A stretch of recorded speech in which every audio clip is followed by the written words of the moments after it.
안녕하세요. 김대 폴리경찰아. 오늘 시즌2 42번째 시간 되도록 하겠습니다. 자, 이제 시험이 점점 다가오고 있습니다. 여러분, 우리 파이팅 한번 하시고, 여러분 쫙 한번 가면 됩니다.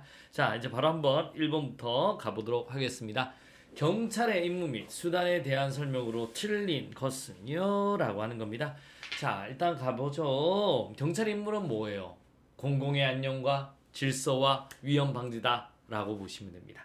자, 바로 한번 갈게요. 외관적 위험은 봤을 때 위험이에요. 경찰의 의무에 합당한 상황 판단을 했음에도 불구하고 결과적으로 위험을 잘못 긍정하는 경우를 말하고, 맞죠? 경찰의 의무에 합당한 사리범 판단을 할 때 실제로 위험의 가능성은 예측되나 불확실한 경우는 위험의 혐의라고 말한다라고 하는 거 맞는 말 되겠습니다. 그러니까 우리 의무에 합당한 판단을 했습니다. 여러분, 우리가 사리범 판단했죠. 그런데 잘못 긍정하는 게 외관적 위험이고, 반면에 사례품 판단했어요. 하지만 예측되나 그 다음에 불확실한 경우는 위험의 혐의들 말한다라고 보시면 되겠습니다. 개인은 자신의 생명을 처분할 권한이 있으므로 자살을 방지하기 위해서는 개입할 수 없다. 이건 틀렸죠, 여러분.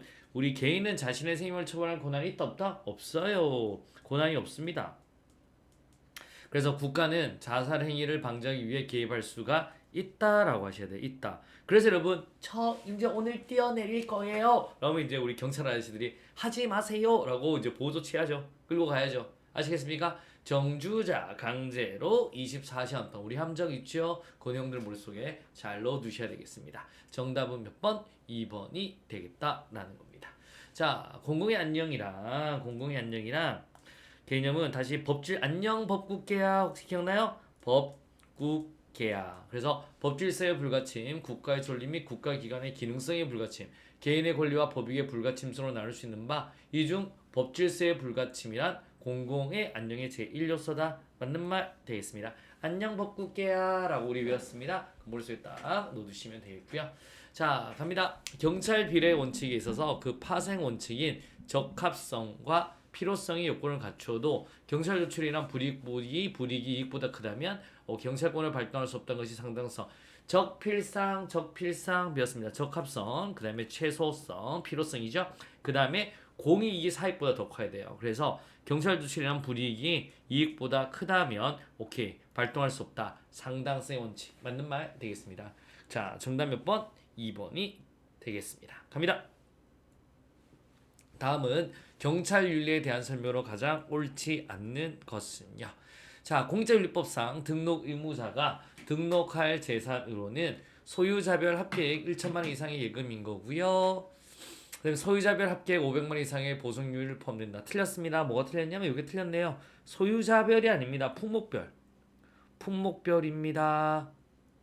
그래서 한번 보실래요? 일단은 우리 등록할 재산은 합계액은 예금은 다 합쳐서 1,000만 원 넘으면 해야 돼요. 총액 얼마다라고 하는 거고요.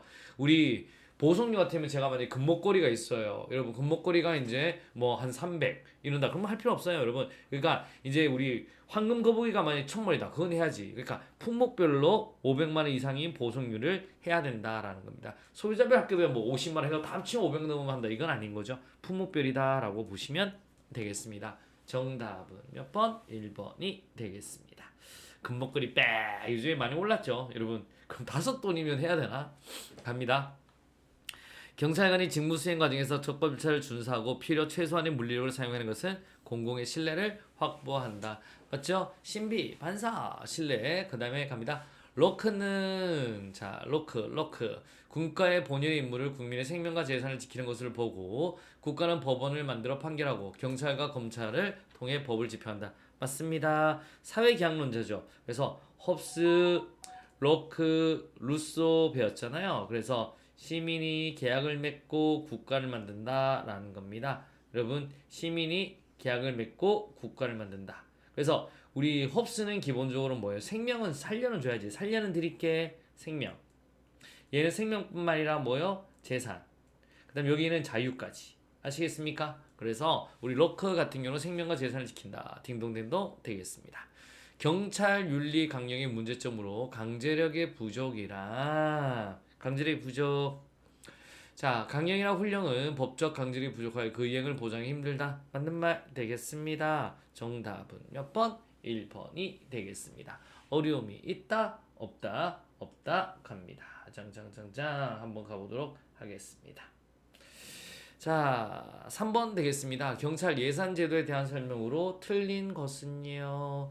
자, 연기준 예산입니다. 우리 뭘 배웠냐면 제일 먼저 품목별 배웠죠. 품목별 예산. 품목 배웠고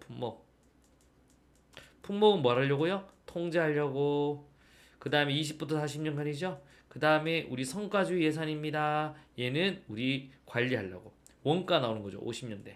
60년대입니다. 여러분 이건 계획 예산입니다. 뭐 하려고요? 기획하려고. 아시겠습니까? 그 다음에 이제 우리 80년대 나왔습니다. 연기준 나옵니다. 뭐 하려고요? 감축하려고요. 이렇게 보시면 돼요. 자, 연기준 예산은 행정기관의 모든 사업 활동을 전년도 예산에 고려치 않고 3년 주기로 사업의 우선순위를 결정하여 이에 따라 예산을 편성하는 제도로 예산 편성 시 전년도 예산을 기준으로 점증적으로 예산액을 책정하는 폐단을 시정하려는 목적에 수립되었다. 뭐가 틀렸냐면요. 3년 주기 아닙니다. 매년 1년 주기죠. 그래서 뭐냐면 계속되어 오던 사업과 신규 사업을 할지 말지를 그의 예산의 기준으로 해서 새로 다 판단하는 거예요. 그래서 원래 매년 하던 건 잘 안 보잖아요. 이것도 다 보겠다는 거예요. 제로 베이스에서. 그래서 정답은 몇 번? 1번이 틀렸네요. 갑니다. 그 다음에 계획 예산이란 장기적인 계획과 단기적인 예산.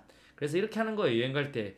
뭐 4박 5일 간다. 짱짱짱짱. 첫날은 뭐 하고 돈 얼마 쓰고 둘째 날 뭐 하고 돈 얼마 쓰고 이런 식으로 하는 게 계획 예산이다라고 보시면 되겠습니다.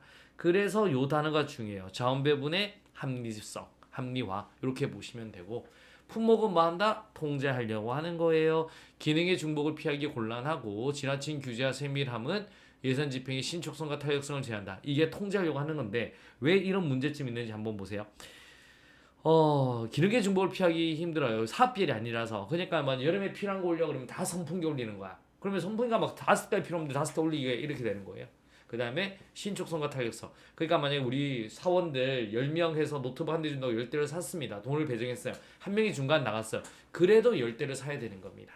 이런 문제가 있고 성과주의 예산 제도는 정부가 수행하는 업무를 중점으로 두는 관리 제한입니다. 무슨 제한? 관리 제한적 예산 맞습니다. 그래서 사업별이에요. 쉽게 말해 성과주의가 우리가 이제 기본적으로 이게 사업비거든요. 사업별. 그리고 국민의 입장에서 경제활동 쉽게 이해할 수 있는 장점이 있다라고 보시면 사업별이다라고 보시면 돼요. 정답 몇 번? 1번이 되겠습니다.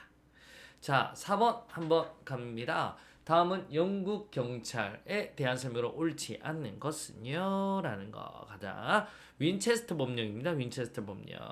윈체스터 법령은 노르망 침공과 1829년 수도경찰법 사이에 거의 유일하게 존재하는 경찰활동을 규율하는 법령으로서의 중요성을 갖는다. 맞습니다. 딩동댕동. 요 내용 좀 다 알아두시면 돼요. 아시겠습니까? 윈체스터 법령 배운 적 있었고요. 헨리 필딩 법관이 만든 절도 체포대, 기마 순찰대, 도보 순찰대 이후 경찰청의 기본이 되었다. 맞는 말 되겠습니다. 그러면 로버트 필딩에 의하면 경찰의 목적 달성을 위해 필요하다면 적극적으로 물리력을 행사해야 된다. 이런 내용 틀렸다라고 보시면 되겠습니다. 기본적으로. 아시겠습니까? 예방을 해야죠. 예방을 하고 소극적 예방을 해야 된다라고 보시면 돼요. 일어나지 않도록. 그 다음에 범죄의 수사와 검찰 기능의 분리를 행함으로써 형사기소제도 변화의 이유는 국립범죄청이 아닙니다. 여러분 국립검찰청이라고 하죠. 국립검찰청의 창설이다라고 하셔야 됩니다. 그래서 두 개가 틀렸네요. 정답은 몇 번? 2번이 되겠습니다. 이런 우리 비용찰 나오면 나올 때마다 한 번씩 봐두세요. 이걸 막 모든 걸 다 할 수 있는 건 아니니까 보시면 되겠습니다. 갑니다. 5번 한번 갑니다. 다음은 도로교통법상 긴급자동차에 대한 설명이다. 틀린 것은요. 자, 한번 가볼게요. 긴급자동차의 운전자는 도로의 중앙이나 좌측 부분을 통해 경우에는 교통안전 특히 주의하면서 통해야 된다. 맞습니다. 그 다음에 교차로나 그 부분에서 긴급자동차가 접근한 경우는 멈춰야죠. 여러분 교차로나 그 부분에서 긴급자동차가 접근한 경우는 차와 노면 전체 운전은 잠깐 멈춰야 돼. 일시 정지된다. 오케이 이렇게 하셔야 돼요. 서행 아닙니다. 일시 정지. 모든 차와 노면 전차의 운전자는 교차로나 그 부근 외의 곳에서 긴급자동차가 접근한 경우에는 긴급자동차가 우선 통행할 수 있도록 진로를 양보해야 된다. 맞습니다. 이때는 양보하자라는 겁니다.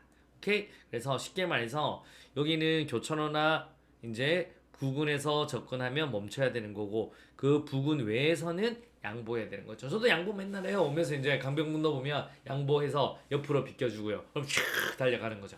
그런데 우리 모든 자동차는 앞지기의 방법, 신호 또는 지시를 따를 의무를 적용하지 않는다. 아니죠. 모든 긴급 자동차는 앞시 장속기요.